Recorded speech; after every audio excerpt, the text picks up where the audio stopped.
Hello,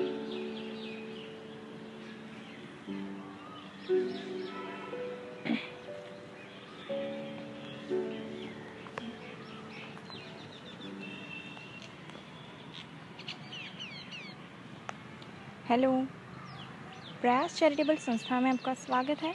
I am your Hindi teacher. ये chapter 8 का part 2 है। पिछले वीडियो में हमने देखा कि जो अरुणा होती है वो बच्चों को पढ़ाती है, राइट, और जो चित्रा होती है वो पेंटिंग करती है। तो अरुणा किसी बच्चे के मर जाने पर बहुत ही ज़्यादा उदास रहती है, लेकिन वापस से 3-4 दिन बाद वो नॉर्मल भी हो जाती है। फिर जो चित्रा होती है वो अरुणा को कोई चिट्ठी देती है जो अरुणा के लिए आई होती है। तो उसके बारे में हम आगे देखेंगे कि क्या होता है।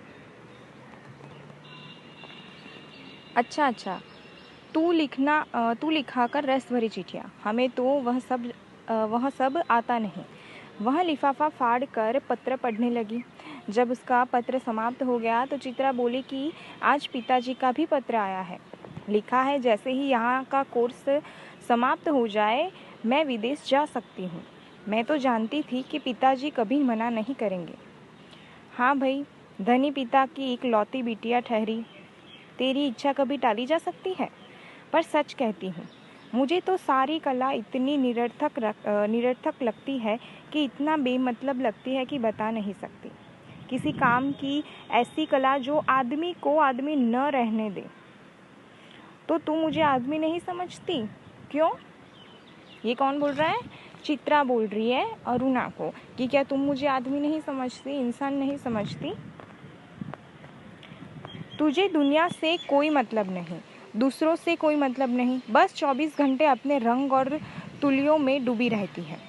दुनिया में बड़ी से बड़ी घटनाएं घट जाए, पर यदि उसमें तेरे चित्र के लिए कोई आइडिया नहीं तो तेरे लिए वह घटना का कोई महत्व ही नहीं है। तो अरुणा बोलती है कि दुनिया में कुछ भी हो जाए, अगर वो घटना तेरे चित्र के लायक नहीं होती तो तू उसमें बिल्कुल इंटरेस्ट नहीं रखती हो। बस हर घड़ी, हर जगह और हर चीज़ में तू अपने चित्रों के लिए मॉडल खोजा करती है। मीन्स पूरा दिन तू अपने लिए सोचती है, अपने चित्र के लिए सोचती है, दूसरों के लिए नहीं सोच रही तू। अरे, इस लगन को देखकर ही तो गुरुजी कहते हैं कि वह समय दूर नहीं जब हिंदुस्तान के कोने कोने में मेरी शोहरत गूंज उठेगी। अमृता शेरगिल की तरह मेरा भी नाम गूंज उठेगा। बस यही तमन्ना है। कागज़ पर इन निर्जीव चित्रों को बनाने की बजाय 2-4 की जिंदगी क्यों नहीं बना देती? तेरे पास सामर्थ्य है, साधन है। वह काम तो तेरे और मनोज के लिए छोड़ दिया है। तुम दोनों ब्याह कर लो, फिर जल्दी से सारी दुनिया का कल्याण करने के लिए झंडा लेकर निकल पड़ना। और चित्रा हंस पड़ती है। फिर बोलती है कि अच्छा, यह बता दे कि यह सब करने से क्या हो जाएगा? तूने अपनी अनोखी पाठशाला में 10-20 बच्चे पढ़ा दिए तो क्या निरक्षरता मिट गई? चित्रा ये कहती है अरुणा से कि तू थोड़े से बच्चों को पढ़ाती है तो क्या पूरा देश साक्षर हो गया क्या? नहीं ना। तो मेरे अकेले से क्या होने वाला है? अगर मैं कुछ भी करूँ तो क्या समाज बदल जाएगा? जब तक समाज का सारा ढांचा नहीं बदलता तब तक कुछ नहीं होने वाला, और ढांचा ही बदल गया तो तेरे मेरे कुछ करने की ज़रूरत ही नहीं, सब अपने आप ही हो जाएगा। फिर दोनों में कला और जीवन को लेकर लंबी लंबी बहसें होती और चित्रा अंत में कान पर हाथ धरकर उठ जाती। अच्छा, बंद कर ये लेक्चरबाजी, बोर कहीं की। यह पिछले 5 वर्षों से इसी प्रकार चल रहा था। हर 10-20 दिनों बाद दोनों में अपने अपने उद्देश्य को लेकर, अपनी अपनी दिनचर्या को लेकर एक गर्मा गर्म बहस हो जाती थी। पर न वह उसकी बात का लोहा मानती थी और न उसकी बात की कायल होती थी। मीन्स चित्रा कभी अरुणा की बात को सीरियसली नहीं लेती थी। और अरुणा क्या थी? वो एक सोशल वर्कर होती है जो दूसरों की हेल्प करती है। ओके। फिर दोनों में 3 दिन से मूसलाधार वर्षा हो रही थी। रोज अखबारों में बाढ़ की खबरें आती थी। बाढ़ पीड़ितों की दशा बिगड़ी जा रही थी और वर्षा थी कि थमने का नाम ही नहीं ले रही थी। अरुणा सारे दिन चंदा इकट्ठा करने में व्यस्त रहती। एक दिन आखिर चित्रा ने कह दिया कि तेरे इम्तिहान सर पर आ रहे हैं, कुछ पढ़ती लिखती तू है नहीं, सारे दिन बस भटकती रहती है। फेल हो गई तो तेरे ससुर साहब क्या सोचेंगे कि इतना पैसा बेकार ही पानी में बहाया। मीन्स यहाँ से हमें पता चलता है कि अरुणा क्या है, शादीशुदा है। ओके, तो उसकी एग्ज़ाम आ रही है, लेकिन उसको बिल्कुल भी पढ़ाई के लिए टाइम नहीं मिल रहा, क्योंकि बाढ़ की वजह से जो बाढ़ पीड़ित है उनकी हेल्प करने के लिए वो चंदा इकट्ठा करने के लिए यहाँ से वहाँ घूम रही है और पढ़ाई पे ध्यान नहीं दे पा रही है। आज शाम को एक स्वयंसेवकों का दल जा रहा है। प्रिंसिपल से अनुमति ले ली है, मैं भी उनके साथ जा रही हूँ। चित्रा की बात को बिना सुने उसने कहा। शाम को अरुणा चली गई। 15 दिन बाद वह लौटी तो उसकी हालत काफ़ी खस्ता हो चुकी थी। सूरत ऐसी निकल आई थी मानो 6 महीने से बीमार हो। चित्रा उस समय अपने गुरुदेव के पास गई हुई थी। अरुणा नहा धोकर खा पीकर लेटने लगी, तभी उसकी नज़र चित्रों के एक नए चित्र की ओर गई। 3 चित्र बने रखे थे, तीनों बाढ़ के चित्र थे। मतलब जो चित्रा ने पेंटिंग करी थी उस पर उसकी नज़र जाती है। 3 नए चित्र उसने बनाए होते हैं, उसके ऊपर उसकी नज़र जाती है। वैसे ही दृश्य यहाँ पर भी अंकित थे, जो अरुणा खुद अपनी आँखों से देख कर आई थी। जो वो वहाँ पे हेल्प करके आई थी दूसरी जगह पे, बिल्कुल वैसे ही चित्र चित्रा ने बनाए थे। उसका मन जाने कैसा कैसा हो गया। वहाँ लोगों के जीने के लाले पड़ रहे थे और इसमें भी उसे चित्रकारी ही सूझती है। और न जाने कितनी बात सोचते सोचते वह सो गई। शाम को चित्रा लौटी तो अरुणा को देखकर बड़ी प्रसन्न हुई। गनीमत है तू लौट आई। मैं सोच रही थी कि कहीं तू बाढ़ पीड़ितों की सेवा करती रह जाए और मैं ना जाने तुझसे कभी मिल ही नहीं पाऊंगी। क्या तेरा जाने का तय हो गया? अरुणा पूछती है। हाँ, अगले बुध को मैं घर जाऊंगी और बस 1 सप्ताह बाद हिंदुस्तान की सीमा के बाहर पर पहुंच जाऊंगी। उल्लास उसके स्वर में झलक पड़ा था। चित्रा का विदेश जाने का जो स्वप्न था वो पूरा होने जा रहा था। तो बोली कि 1 हफ्ते बाद मैं घर जाऊंगी और फिर वहाँ से हिंदुस्तान की सीमा को पार कर लूँगी। सच कह रही है तू चली जाएगी चित्रा। 6 साल से तेरे साथ रहते रहते मैं तो यह बात भूल ही गई कि कभी हमको अलग भी होना पड़ेगा। तू चली जाएगी तो मैं कैसे रहूँगी? अरे 2 महीने बाद शादी कर लेगी, फिर याद भी न रहेगा कि कौन कमबख्त थी चित्रा। बड़ी लालसा थी तेरी शादी में आने की, पर अब तो नहीं आ सकूँगी। अच्छी तरह शादी करना और दोनों मिलकर सारे समाज का और संसार का कल्याण करना। तो चित्रा क्या बोलती है कि अभी मैं तो फॉरेन चली जाऊँगी तो मैं तुम्हारी शादी अटेंड नहीं कर पाऊँगी। पर अरुणा के कानों में उसकी कोई भी बात नहीं पड़ रही थी। चित्रा के साथ बिताए हुए पिछले 6 साल के चित्र उसकी आंखों के सामने घूम रहे थे और वह उन्हीं में खोई बैठी रही। क्या सोचने लगी रूनी? मनोज की याद आ गई क्या? चल हट, हर समय मजाक करना अच्छा नहीं लगता। उस दिन रात में भी अरुणा अपने और चित्रा के बारे में ही सोचती रही। दोनों के आचार विचार, रहन सहन, रुचि आदि में ज़मीन आसमान का अंतर था। फिर भी कितना स्नेह था दोनों में। दोनों का फील्ड अलग था, दोनों की नेचर अलग थे, लेकिन फिर भी वो दोनों बेस्ट फ्रेंड थी।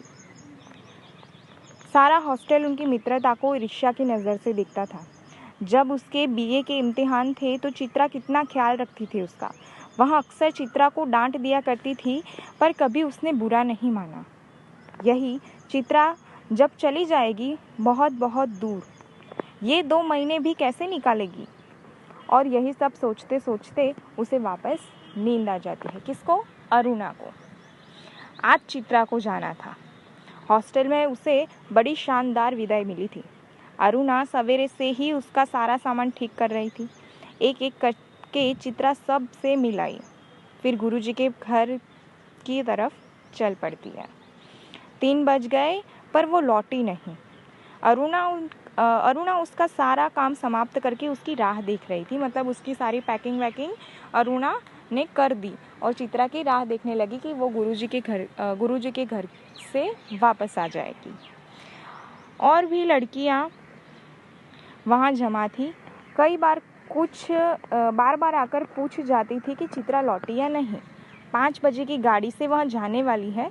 अरुणा ने सोचा कि वह खुद जाकर देख आए कि आखिर बात क्या हो गई। तभी हड़बड़ाती सी चित्रा ने प्रवेश किया। बड़ी देर हो गई ना, अरे क्या करूं, बस कुछ ऐसा हो गया कि रुकना ही पड़ा। ओके, मतलब जो अरुणा होती है वो वेट कर रही होती है चित्रा का, उसका पैकिंग करके, लेकिन चित्रा लेट हो जाती है आने में। आखिर क्या हो गया ऐसा जो रुकना पड़ा? सुने तो 2-3 कंठ एक साथ बोले। गर्ग स्टोर के सामने पेड़ के नीचे अक्सर एक भिखारिन बैठा करती थी ना, लौटी तो देखा कि वह मरी पड़ी है और उसके दोनों बच्चे सूखे शरीर से चिपककर बुरी तरह रो रहे हैं। जाने क्या था उस सारे दृश्य में कि मैं खुद को रोक नहीं पाई और एक रफ्सा स्केच बना ही डाला। बस इसी में देरी हो गई। चर्चा इसी बात पे चल पड़ी कि कैसे मर गई, कल तो उसे देखा था। किसी ने दार्शनिक की मुद्रा में कहा कि अरे जिंदगी का क्या भरोसा, मौत कहकर थोड़े आती है, आदि आदि। पर इसी सारी चर्चा में अरुणा कब खिसक गई किसी को पता नहीं चला। जैसे उसको पता चला कि वो जो भिखारन थी वो मर गई है तो वो वहाँ से तुरंत चली जाती है। 4:30 बजे और चित्रा हॉस्टल के फाटक पर आ गई, पर तब तक अरुणा का कहीं पता नहीं था। बहुत सारी लड़कियां उसे छोड़ने स्टेशन आई, पर चित्रा की आंखें बराबर अरुणा को ढूंढ रही होती है। उसे दृढ़ विश्वास था कि इस विदाई की बेला में उससे मिलने वो जरूर आएगी। 5 भी बज गए, रेल भी चल पड़ी। अनेक रुमालों ने हिल हिल कर चित्रा को विदाई दी, पर और उसकी आंखें किसी और को ही ढूंढ रही थी। पर अरुणा न आई सो न आई। मीन्स अरुणा की वेट करती रही। रेलगाड़ी भी चल पड़ी, लेकिन अरुणा अभी तक उसे बाय कहने नहीं पहुंची थी। विदेश जाकर चित्रा तन मन से अपने काम में तो जुट गई, उसकी लगन ने उसकी कला को निखार भी दिया। विदेशों में उसके चित्रों की धूम मच गई। भीख मंगी और 2 अनाथ बच्चों की उसकी वो चित्र की प्रशंसा में तो अखबारों के कॉलम भी भर गए। जो उसने बनाया था वो स्केच उस भिखारन का और जो बच्चे रो रहे होते हैं उसका, तो वो वाली पेंटिंग ने तो पूरे न्यूज़पेपर की हेडलाइन बन गई। वो शोहरत के ऊंचे कगार पर बैठ चित्रा जैसे अपना पिछला सब कुछ भूल गई। पहले वर्ष तो अरुणा से पत्र व्यवहार बड़े नियमित रूप से चला, फिर कम होते होते एकदम बंद हो गया। जब वो दोनों एक दूसरे से बिछड़ी तब शुरू में वो विदेश फॉरेन से मीन्स पत्र व्यवहार नियमित रूप से करती थी, फिर धीरे धीरे वो एकदम बंद हो गया। पिछले 1 साल से तो उसे यह भी मालूम नहीं था कि वो कहाँ है। नई कल्पनाएं और नए नए विचार उसे नवीन सृजन की प्रेरणा देते हैं और वो उन्हीं में खोई रहती है। उसके चित्रों की प्रदर्शनियां होती हैं। अनेक प्रतियोगिताओं में उसका अनाथ शीर्षक वाला चित्र प्रथम पुरस्कार पा चुका था। अनाथ माने वो भिखारिन वाला चित्र। ओके, जाने क्या था उस चित्र में, जो देखता वह चकित रह जाता था। दुख, दारिद्र्य और करुणा जैसा साकार हो उठे थे। 3 साल बाद जब वो भारत लौटी तब उसका बड़ा स्वागत हुआ। अखबारों में उसकी कला पर, उसके जीवन पर अनेक लेख छपे। पिता अपनी एक लौती बिटिया की इस कामयाबी पर गदगद थे। समझ नहीं पा रहे थे कि उसे कहाँ कहाँ बिठाए उठाए। दिल्ली में उसके चित्रों की प्रदर्शनी का विराट आयोजन किया गया। उद्घाटन करने के लिए उसे ही बुलाया गया था। उस प्रदर्शनी को देखने के लिए जनता उमड़ पड़ी थी। बुरी बुरी प्रशंसा हो रही थी और चित्रा को लग रहा था कि जैसे उसके सपने साकार हो गए। उसका बड़ा पेंटर बनने का जो सपना था वो पूरा हो रहा है। उस भीड़ भाड़ में अचानक उसकी भेंट अरुणा से हो जाती है। रूनी कहकर वह भीड़ की उपस्थिति को भूलकर अरुणा के गले से लिपट गई। तुझे कब से चित्र देखने का शौक हो गया रूनी? चित्र को नहीं, चित्रा को देखने आई थी, तू तो एकदम भूल ही गई। तो जो प्रदर्शनी हो रही होती है उसमें वो अरुणा को दिखती है। तो वो जाकर सीधी चित्रा है वो अरुणा से गले लिपट जाती है और बोलती है कि तू कब से चित्र देखने लगी। तो बोलती है अरुणा कि मैं चित्र को नहीं चित्रा को देखने आई हूँ, तू तो मुझे एकदम भूल ही गई। हाँ, अरे ये बच्चे किसके हैं? दो प्यारे प्यारे से बच्चे अरुणा से सटे खड़े थे। लड़के की उम्र 10 साल होगी और लड़की की कोई 8 साल होगी। मेरे बच्चे हैं और किसके? ये तुम्हारी चित्रा मासी है, नमस्ते करो अपनी मासी को, अरुणा ने आदेश दिया। बच्चों ने बड़ी अदा से उसे नमस्ते किया, पर चित्रा अवाक होकर कभी उनका और कभी अरुणा का मुंह देख ही रही। मतलब चित्रा को एकदम शौक लगा कि ये दोनों बच्चे, एक 8 साल का एक 10 साल का, ये बच्चे अरुणा के कैसे हो सकते हैं। वह सारी बात की तुक नहीं मिल पा रही थी। तभी अरुणा ने टोका कि कैसी मासी है, प्यार तो कर। और चित्रा ने दोनों के सिर पर हाथ फेरा। प्यार का जरा सा साहस पाकर लड़की चित्रा की गोद में जा चढ़ी। अरुणा ने कहा, तुम्हारी ये मासी बहुत ही अच्छी तस्वीर बनाती है, ये सारी तस्वीर इन्होंने ही तो बनाई है। सच? आश्चर्य से बच्ची बोल पड़ी। तब तो मासी तुम ज़रूर ड्राइंग में फर्स्ट आती होगी। मैं तो अपनी क्लास में फर्स्ट आती हूँ, तुम हमारे घर आओगी? आश्चर्य से बच्ची बोल पड़ी। तब तो मासी तुम ज़रूर ड्राइंग में फर्स्ट आती होगी। मैं तो अपनी क्लास में फर्स्ट आती हूँ, तुम हमारे घर आओगी तो अपनी कॉपियाँ दिखाऊंगी। कॉपियाँ मीन्स किताबें। बच्ची के स्वर में मुकाबले की भावना थी। चित्रा और अरुणा इस बात पर हंस पड़ती है। आप हमें सब तस्वीरें दिखाएंगी मासी, समझा कर? बच्चे ने फरमाइश की। जो लड़का होता है वो कहता है कि ये सारी तस्वीर हमें समझा कर दिखाना, मीन्स आपने क्या दूरा है वो हमें समझाना। चित्रा समझाते हुई तस्वीरें दिखाने लगती है। घूमते घूमते वे उस भिखारन वाली तस्वीर के सामने आ पहुंचते हैं और चित्रा कहते हैं कि यही वह तस्वीर है रूनी, जिसने मुझे इतनी प्रसिद्धि दी। ये बच्चे रो क्यों रहे हैं मासी? तस्वीर को ध्यान से देखकर बालिका ने कहा। जो बच्ची होती है वो कहती है कि ये बच्चे रो क्यों रहे हैं इसमें? इनकी माँ मर गई, देखती नहीं मरी पड़ी है, इतना भी नहीं समझती। बालक ने मौका पाते ही अपने बड़प्पन की छाप लगाई। तो जो लड़की होती है वो पूछती है कि ये बच्चे रो क्यों रहे हैं, तो जो लड़का होता है वो उसे समझाता है कि तुम्हें दिखाई नहीं देता, उसकी मम्मी मर गई है इसीलिए वो रो रहे हैं। ये सचमुच के बच्चे थे मासी। बालिका का स्वर करुण से करुणतर हो जा रहा था। अरे सचमुच के बच्चे को देखकर ही तो बनाई है ये तस्वीर। हाय राम, इनकी माँ मर गई तो फिर इन बच्चों का क्या हुआ? बालक ने पूछा। मासी हमें ऐसी तस्वीर नहीं, अच्छी अच्छी तस्वीर दिखाओ, राजा रानी की, परियों की। उस तस्वीर को और अधिक देर देखना बच्चों के लिए असह्य हो उठा। तभी अरुणा के पति आ पहुंचे। परिचय हुआ कि साधारण बातचीत के बाद अरुणा ने दोनों बच्चों को उनके हवाले करते हुए कहा कि आप ज़रा इन बच्चों को प्रदर्शनी दिखाइए, मैं चित्रा को लेकर घर चलती हूँ। बच्चे इच्छा न रहते हुए भी पिता के साथ विदा हो जाते हैं। चित्रा को दोनों बच्चे बड़े ही प्यारे लगे। वह उन्हें एक टक देखती रही। जैसे ही वे आंख से ओझल हुए उसने पूछा कि सच सच बता रूनी, ये ये जो प्यारे प्यारे बच्चे हैं वो किसके हैं? कहा तो मेरे, अरुणा ने हंसते हुए वापस जवाब दिया। अरे बताओ ना, मुझे बेवकूफ़ बनाने चली हो? एक क्षण रुककर अरुणा ने कहा, बता दूं? और फिर उसने भिखारिन वाले चित्रा के दोनों बच्चों तरफ उंगली करके बोली कि ये वही दोनों बच्चे हैं। तो जो भिखारन के पास उसके दोनों बच्चे होते हैं, जो उसकी माँ के मर जाने पर रोते हैं, वो अरुणा अपने साथ उनको अपने घर ले आती है और उनकी देखभाल करती है। क्या विस्मय से चित्रा की आंखें फैली ही रह जाती हैं। क्या सोच रही है चित्रा?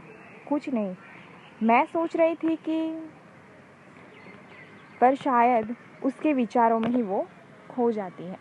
तो चित्रा कुछ बोल ही नहीं पाती ये सुनकर। ये लेखक कौन है? मनु भंडारी है। ओके, आई होप आपको ये कहानी बहुत ही पसंद आई होगी।